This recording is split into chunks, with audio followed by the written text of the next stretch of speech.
I'm Jeff. And I'm Dominic. Sure you are, Dominic. Yep. Hey, what are we gonna call this thing? Now I did name myself that before I met Dom. Oh well, there you go. So. Dom and Dominic. Yep. Someone was telling me that was a man's name. Like that can be. It's a unisex name. It's a unisex name. That's for sure. It's not like you can meet a woman whose name is Jeff. Yeah. Well, and she goes by Dom, which is really fun. But yeah, Dominique, and then Dominique Mattei is the character from Francis Ford Coppola's Youth Without Youth. Have you seen that? No, I haven't. Okay, I loaned that to her. I think, didn't you have multiple copies? Because I think you gave me one too. No, I remember you saying that you were going to get it back from whoever had it. Yeah, because I got it back from Sammy, and then I need to get it back from Dom now, because I think she said she watched it. She liked the first part, didn't understand the second part when, the chick was being channeled through, which is understandable, whatever. I just thought she'd like it because it is one of my favorite flicks, and has her name mentioned throughout it. Basically, I was like, oh yeah, I put this in the other night. Realized your name is like all over the place, and I think that's actually his real name in the movie. That's not his pseudonyms that he uses, because there's an Audricot or Audricot or something that he uses too. But I always liked Dominique Mattei. I just thought it was really neat, and I've just related to that character so much that I was like, yeah, that'll be my pseudonym. That's a good one. That's obscure enough. Well, you should feel like you can live in a name like a nice piece of clothing that you're comfortable with. Yeah, and I'm still I love the last name Mattei. Dominique might change, but yeah, I mean that was just the name that was given to me, basically.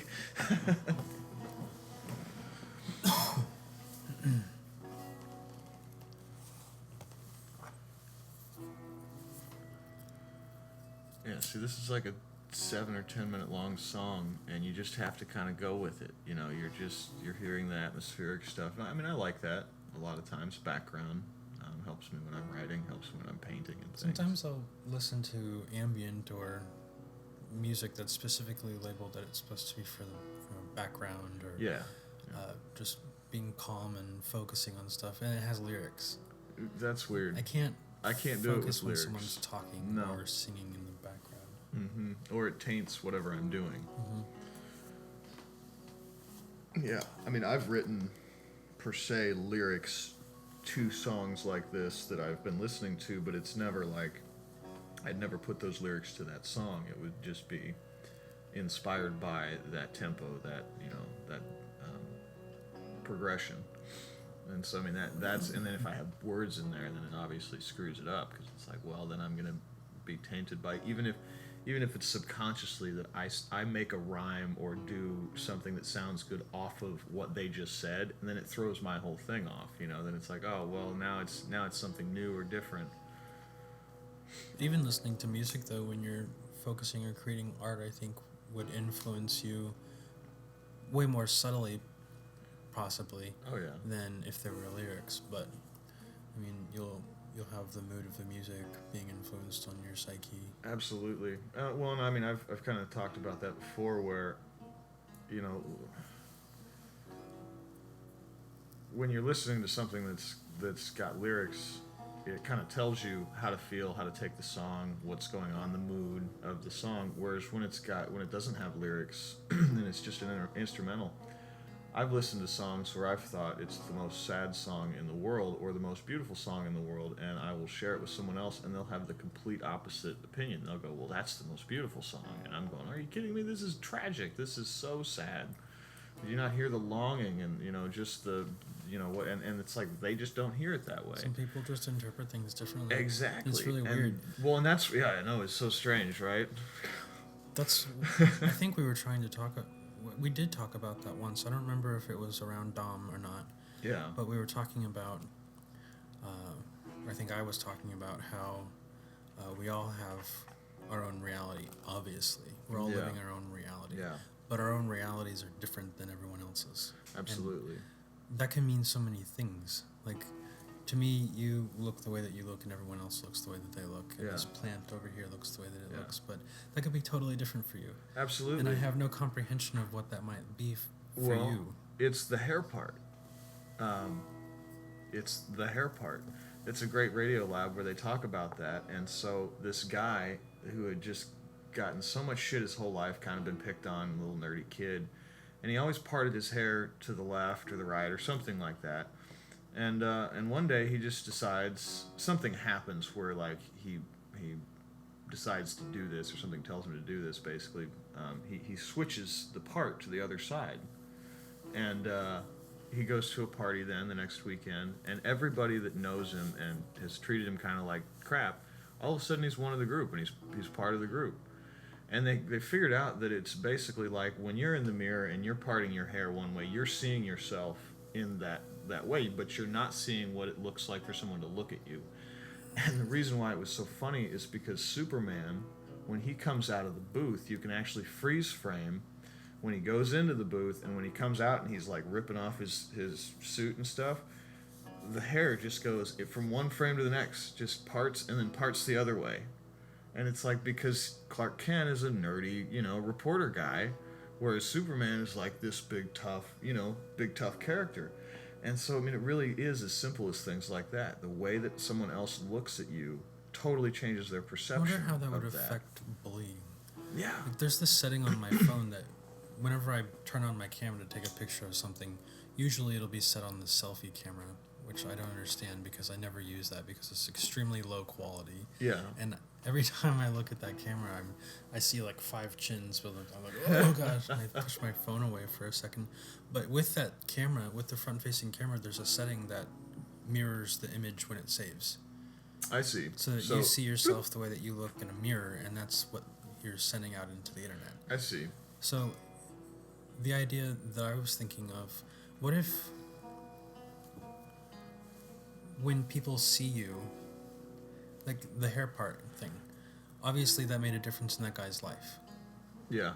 So what if all of these people who obviously go out into the world feeling comfortable with themselves and then are bullied or made fun of or abused in any way that might be happening to them, what if there was some magic button that you could push that mirrored your features? Yeah.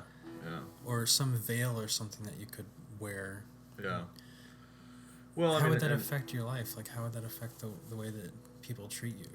I definitely think it would have an effect, but I think that it needs to be more ephemeral than that, I guess would be the word. That it's, you wouldn't actually be wearing a physical cloak or anything like that, but what is the the about face that you can do for yourself? Is it as simple as like the guy did, just saying, well, I like the way my hair looks parted in the mirror like this, but I get more respect if I do it the other way? Obviously he'd grow to be more comfortable in that respect because he's no longer being treated the way he was. But yeah, like you said, what is that? What is the method to showing people the side of you that you see, and not that you're comfortable with, and not the side that they basically choose to see or want to see? Yeah, that's a $1 million question there. I think that comes with just education too on the part of human beings, accepting one another and not judging off of a hair part. Yeah. That has nothing to do with confidence. Basically, nothing changed in the guy. There was, he didn't change the way he dressed, acted in the sense of the hair part, but didn't change anything else. And all of a sudden, he was accepted, and it's kind of like, well, it's great, but it also just shows how stereotyped we are, and how trapped in this kind of physical perfection that most of us are. Well, yeah, our insecurities are so much stronger than we probably think they are. Oh yeah. I think I don't think everyone, but I think people who have issues with treating other people badly or bullying kids in school, they obviously have major issues with insecurities, and they want other people to have those same insecurities so that they feel like they are more powerful for themselves. More powerful, and that, hey, there's somebody else going through the same suffering as I am, basically, No, I mean, that's... kind of lost that train of thought there. Most people, the things that they don't like about others are the things that they actually don't like about themselves. Mm-hmm. And I mean, I learned that at a really young age, and I thought, well, that's just, whatever. And then I started realizing that a lot of the things that I didn't like about other people were things that I was kind of struggling with in my own life. And so that really helped me out in realizing, you have the power to change things. I hate that prayer, give me the power, strength to change the things that I can, and power to accept the things I cannot. But it really does hold some weight. It's just I don't think we need God to tell us that. No, I think it's pretty easy to figure that out. It's just an acceptance thing. And if you have to have that higher power there to basically be daddy, to say, hey, keep, stay on track there, then that's just a fault within yourself. I think we're getting into the whole Christians thinking that atheists can't have morals. Like, well, what makes you...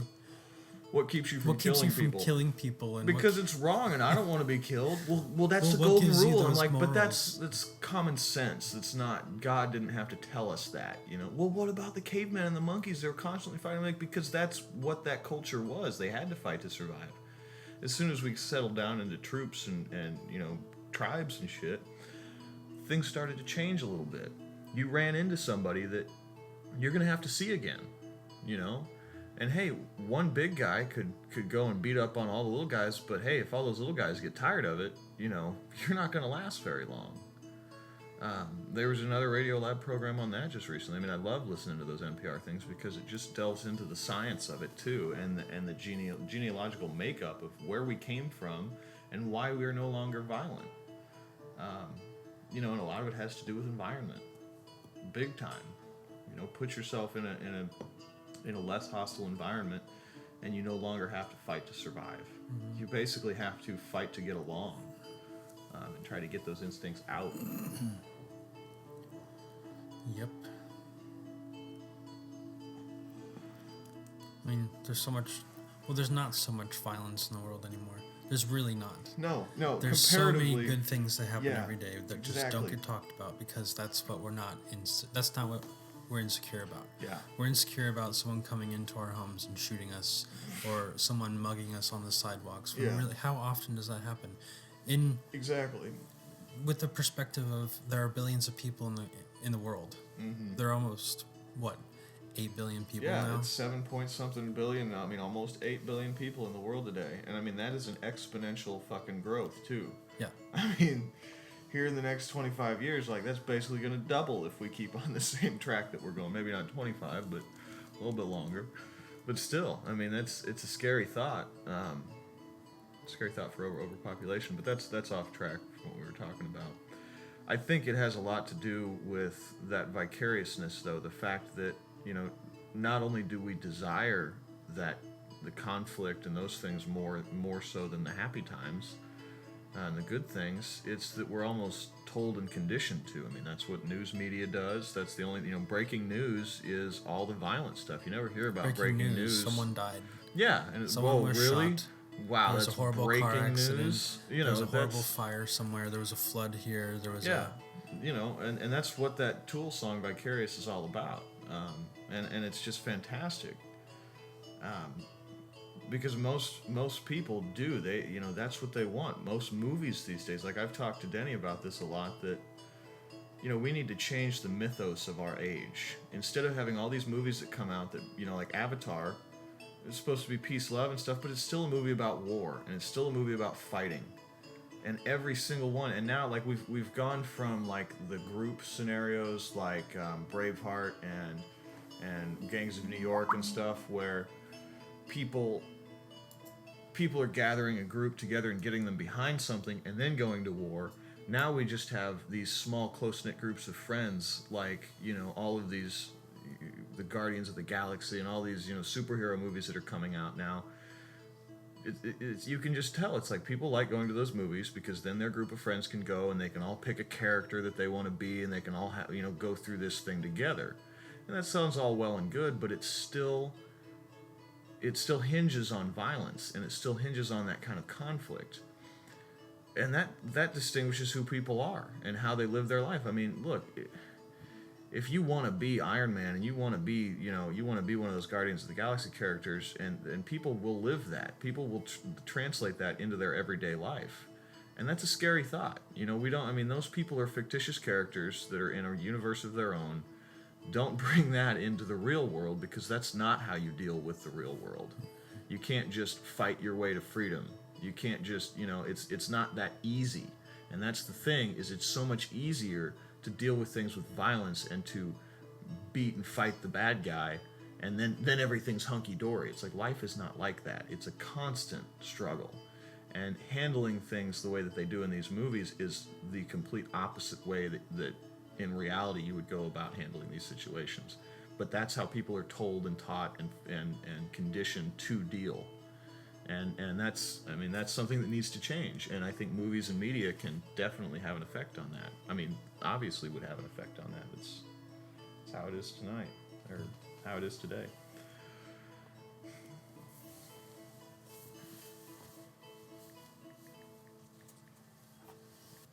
So, that star. Yeah. That was found. Mm-hmm. We pointed the radio array telescopes at it.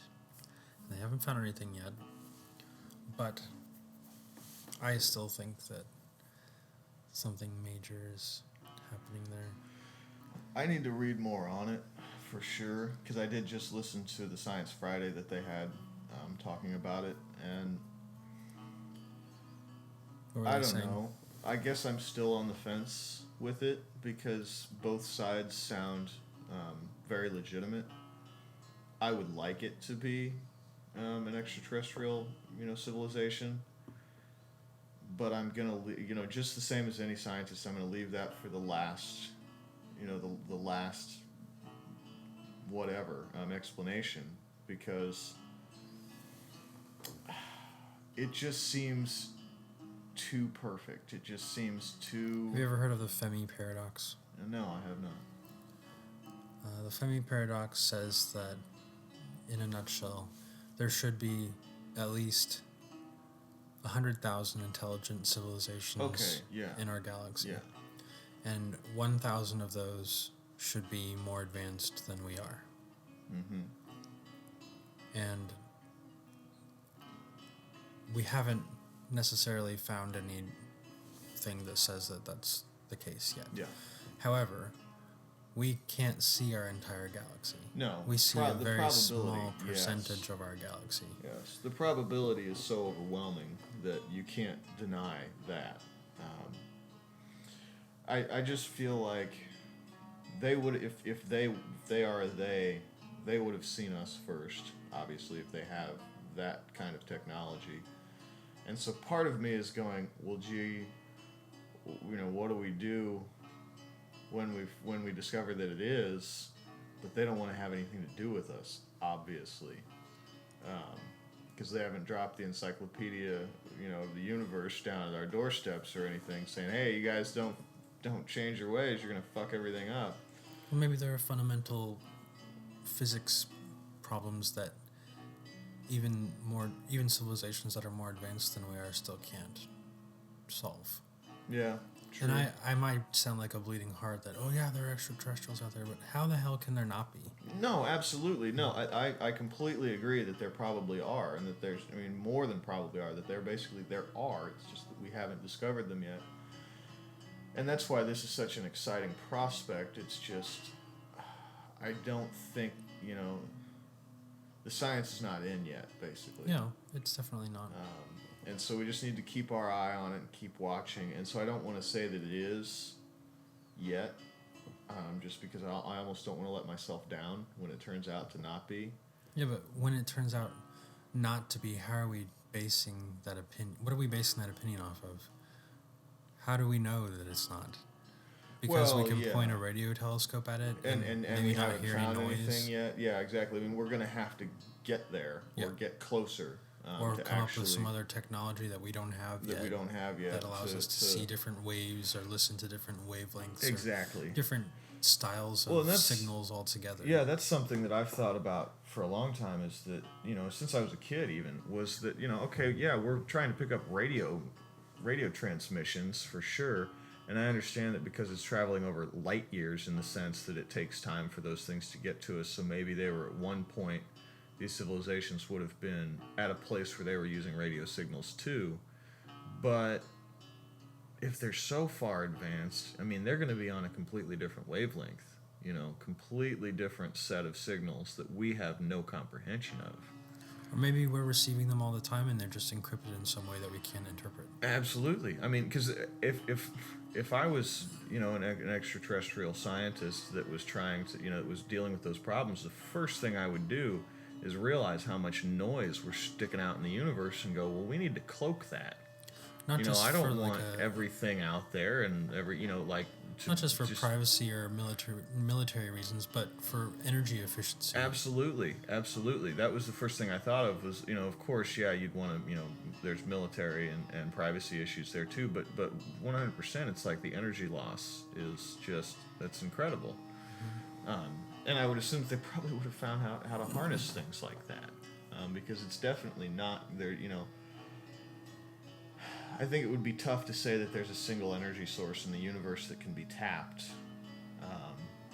by any kind of civilization of any heightened intelligence. Just because we haven't necessarily found that yet. And I know obviously there'd be, they're much more advanced than we are, but I still just don't feel like there is that one. Atlantean power that can, this crystal will power everything. No, that's not. I can't imagine that. And especially if they're building a Dyson sphere around their planet, which is kind of what it looks like, then there obviously isn't. They have to at least harness the sun. And so what else have they got going on at the planet? Dyson spheres are around stars. Yeah. Like if we built one, it would encompass a couple of planets at the least. Yeah. I mean, we'd have to, if we were to build a true Dyson sphere, which would be 3 meters thick and completely encapsulate the sun. Yeah. We would have to mine all of the resources on our planet. Our planet would no longer exist. Yeah. We would have to mine all of the resources in the asteroid belt and all of the other rocky bodies in our solar system. And we would end up living on the inner crust of the surface of the Dyson sphere, basically. But even if we did harvest all of the rocks and the minerals in our solar system that we can use, we wouldn't be able to build something that's 3 meters thick. No. So there's this other thing called the Dyson array, I believe, or Dyson swarm. Yeah. Which is just a really dense collection of satellites, and they orbit the sun. Well, they're stationary around the sun, actually. They're in set locations. Mm-hmm. And they're certain distances from each other. And that's a much more energy efficient way to capture a majority of the energy that a star would put off. Yeah, less wasteful in the sense of you don't necessarily need the entire structure. I actually did get into some friends of mine when I was younger. They would play Halo all the time. And one of them actually read the books and the philosophy behind it. And so I had no idea that the Halo is what it was. There's this kind of space station that was built in a halo and they all live on the inside of it, basically. And so even something like that would be more pragmatic to that kind of, put a giant halo, just a belt going around, and line that with what we need to capture the energy. And, people have obviously been thinking about this for a while. In the Dyson sphere, I can't remember when that was actually became a thing, but what was it, 60s or 70s? It was. I think so. It might have been earlier. It might have even been earlier. And so people have been thinking about that kind of shit for a long, long time. So I think that those emerging ideas will get better and better and more refined, just like you're talking about there, which even puts the evidence forth that that's what's going on, because it is, over at, star 611, whatever it is. That's a more likely candidate, because maybe they're not going to encapsulate their whole solar system. For one, it'd be harder to get out, basically. You can't just encapsulate the whole thing, as well as if you are looking at it from a militaristic standpoint or something. If having too much camouflage is almost just as bad as having, not enough. So if you create an entire sphere and people are looking around and they go, what's that giant black spot right there?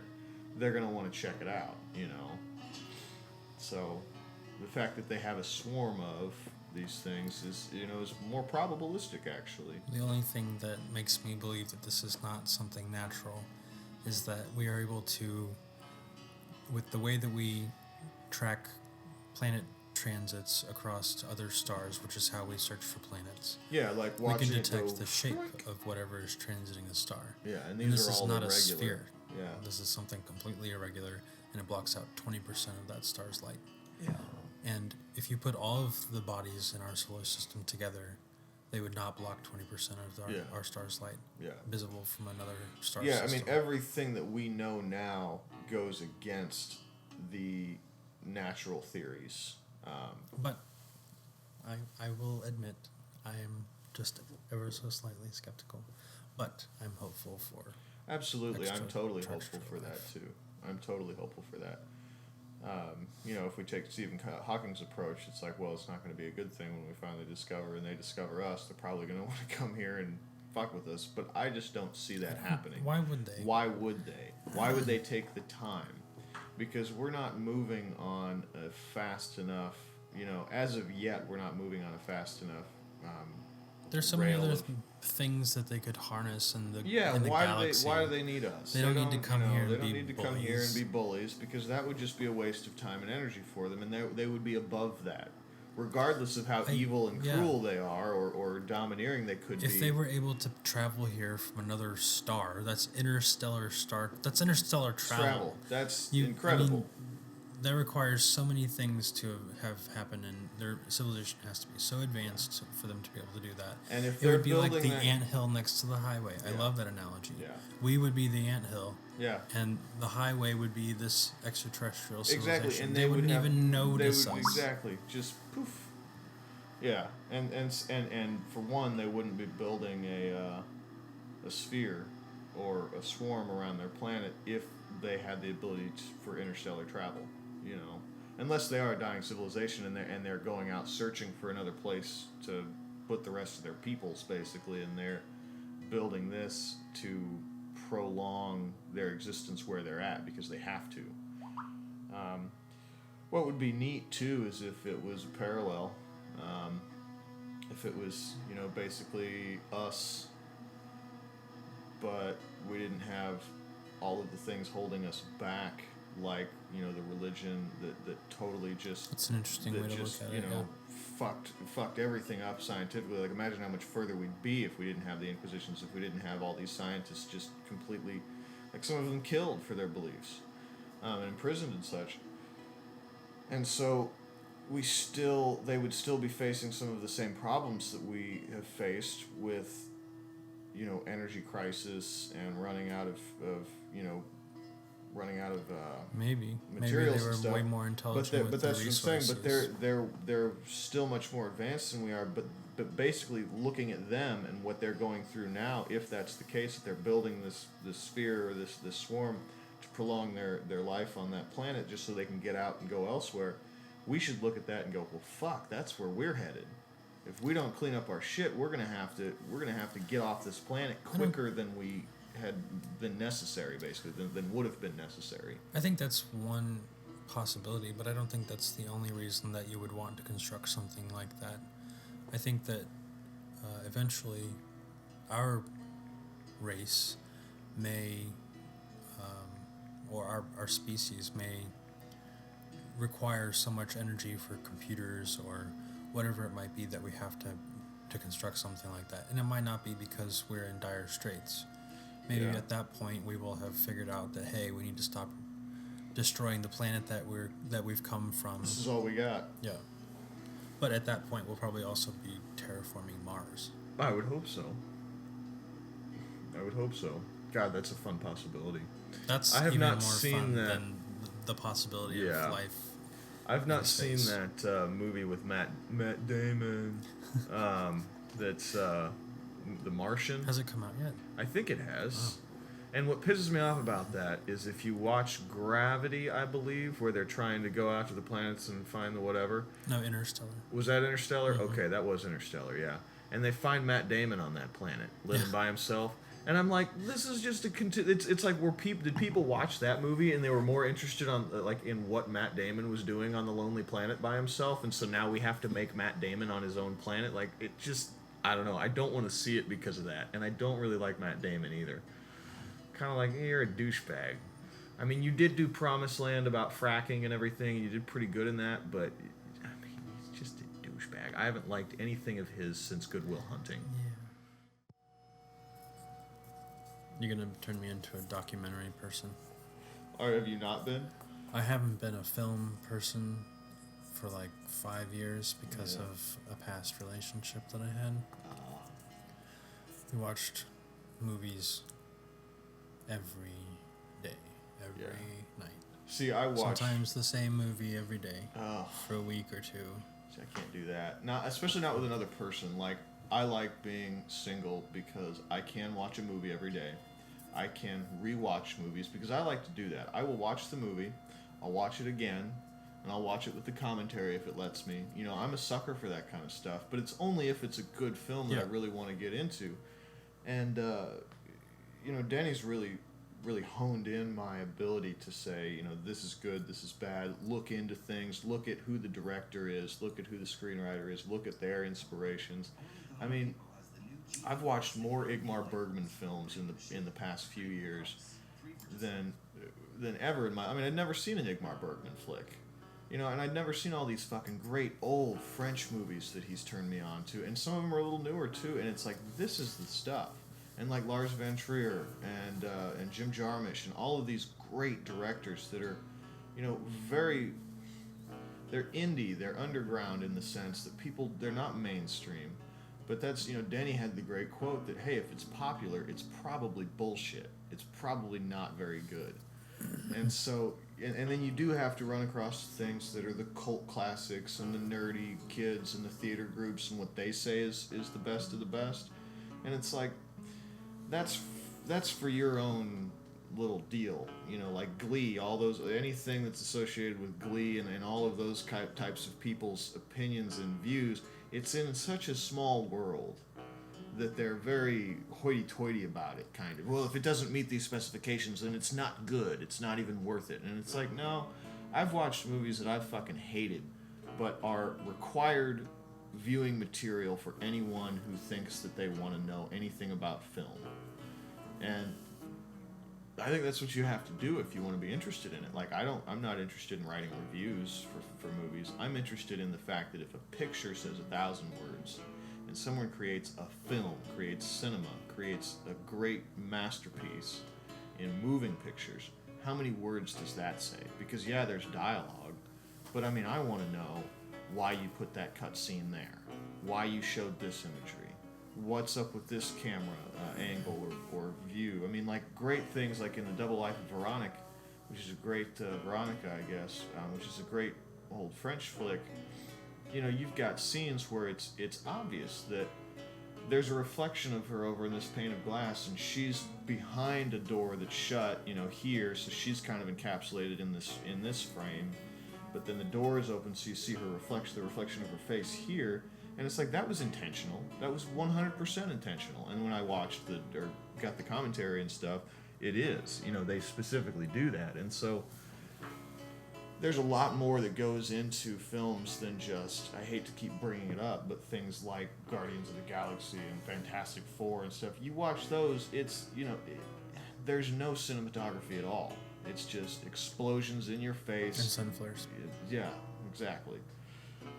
I want something where it's like bunches of wide angle shots where we're encompassing this, you know, not this person is talking and you're right up close to him and that's all you see, but this person's talking, there's shit going on in the background, I mean, so much to pay attention to that you have to watch the movie multiple times.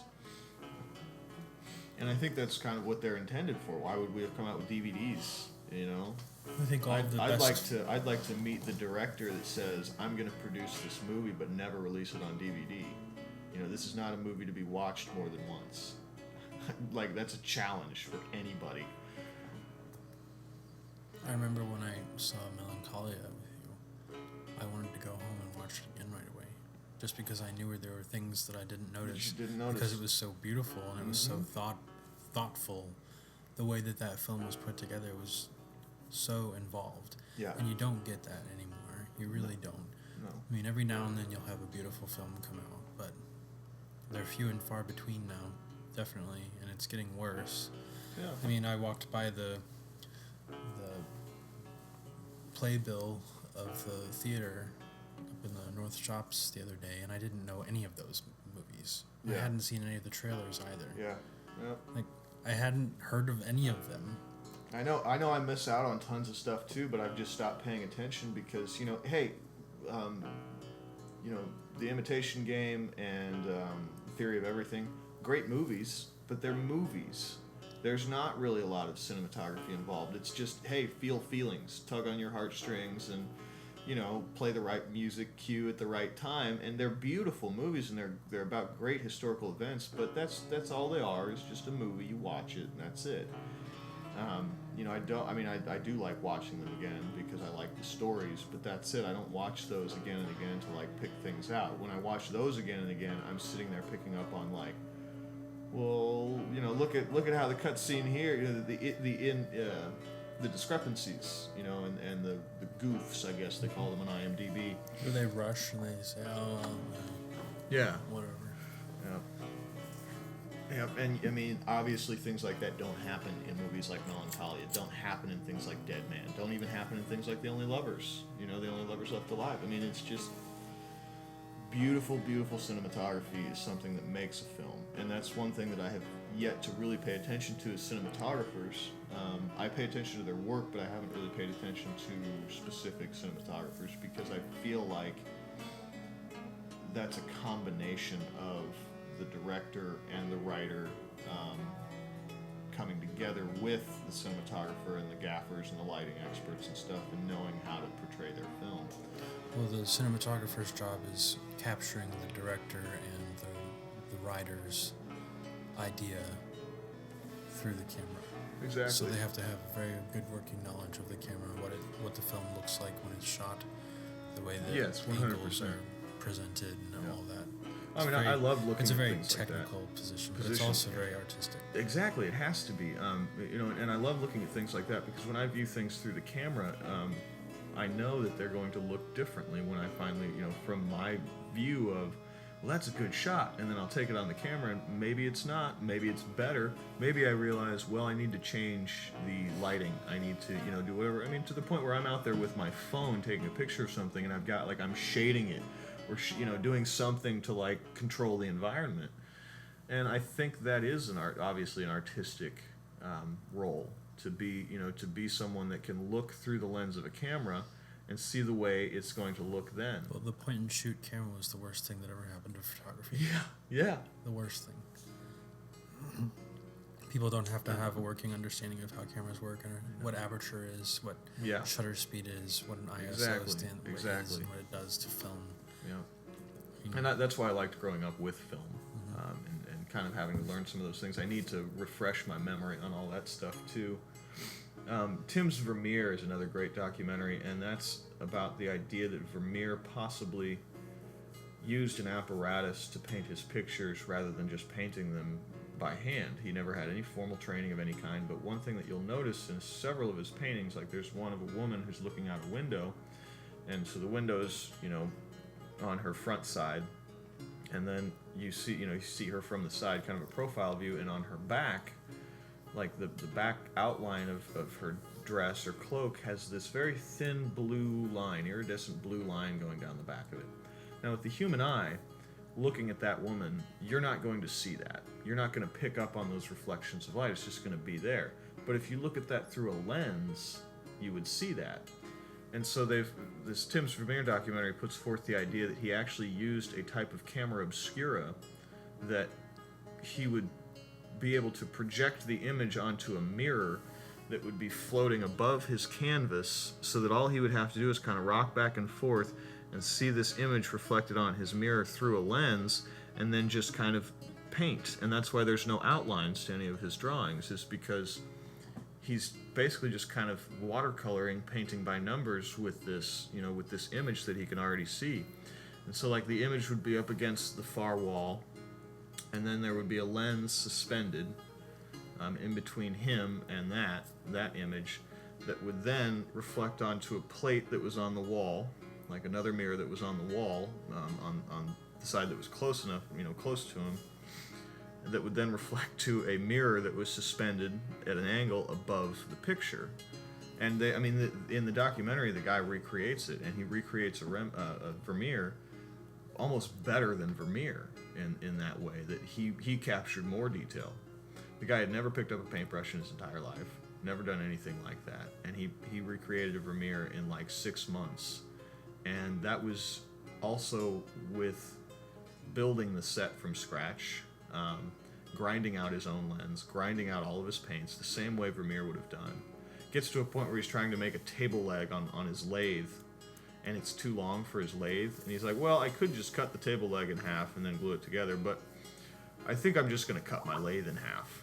And so it's like a huge industrial lathe, and he just cuts the fucker in half to make it longer to do this. And so you can see that he's very eccentric, but he had the time and the ability to recreate this this technique that is probably the closest thing to what Vermeer would have done. It's a great docu. I've got a copy of that, so I'll have to have us watch that, because it is a great way of looking at Vermeer's paintings, and you just go, holy shit, that was, in a way, that was kind of one of the first ways of technical painting, like when people are on their tablets and stuff all the time now, this was color, you could get your color correction perfect, because all you had to do is match it up with that image that's on the mirror. And they show it from that angle too, where you're looking down at the mirror and you see the photo underneath, and it's like basically you're good, because the edge of the line of the mirror will disappear. And so you're rocking back and forth on it, and you're seeing more, more here, more there, and you're able to actually paint what you see, and paint what a lens would see. This has been the first episode of iThink, a production of St. Joseph Magazine. I'm Jeff. And this is Dominic. And we'll see you next week.